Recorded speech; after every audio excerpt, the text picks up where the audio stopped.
ఫిబ్రవరి 16న టీఏటీయూ ఆధ్వర్యంలో నిర్వహించే రాష్ట్ర వ్యాప్త బంద్ను విజయవంతం చేయాలని కోరుతూ బుధవారం నల్గొండ పట్టణంలోని క్లాక్ టవర్ సెంటర్లో బంద్ పోస్టర్ను ఆటో యూనియన్ కార్మికులతో కలిసి ఆవిష్కరించారు. ఈ సందర్భంగా టీఏటీయూ నియోజకవర్గ కన్వీనర్ కలగోని యాదయ్య మాట్లాడారు.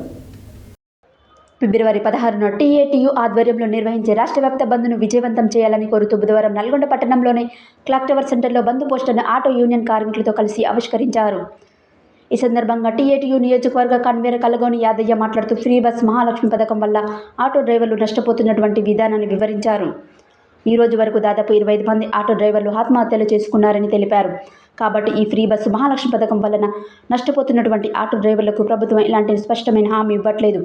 కావున ప్రభుత్వం ఫ్రీ బస్సు మహాలక్ష్మి పథకాన్ని డిసెంబర్ 9న అమలైన నాడు నుంచి వివిధ రకాలుగా నిరసనలు తెలపడం జరిగిందన్నారు. అయినా దీనిపై ప్రభుత్వం స్పందించలేదు. కావున అందుకు నిరసనగా ఫిబ్రవరి 16 తారీఖు నాడు తెలంగాణ రాష్ట్ర వ్యాప్తంగా ఆటో, క్యాబ్, లారీ అన్ని బంద్ నిర్వహించడం జరుగుతుంది. కాబట్టి నల్గొండ జిల్లా వ్యాప్తంగా కూడా ఆటో, క్యాబ్, లారీలు బంద్లో పాల్గొంటూ పూర్తి ఫ్రీ బస్ మహాలక్ష్మి పథకం వల్ల నష్టపోతున్నటువంటి ట్రాన్స్పోర్టర్ రంగ కార్మికులకు మద్దతు తెలుపుతూ బంద్లో పాల్గొనాలని పిలుపునిచ్చారు. ఈ కార్యక్రమంలో Telangana auto motors drivers trade union Edula Venkanna, Mushampalli అడ్డా బక్కయ్య, పానగల్లు అధ్యక్షుడు రోషయ్య, పాత చౌరస్తా అధ్యక్షుడు ఎండి బాబా, సిఐటియు పట్టణ అధ్యక్షుడు హనుమంత్ నాయక్, చోటు నాగయ్య, గని, మహమూద్ తదితరులు పాల్గొన్నారు.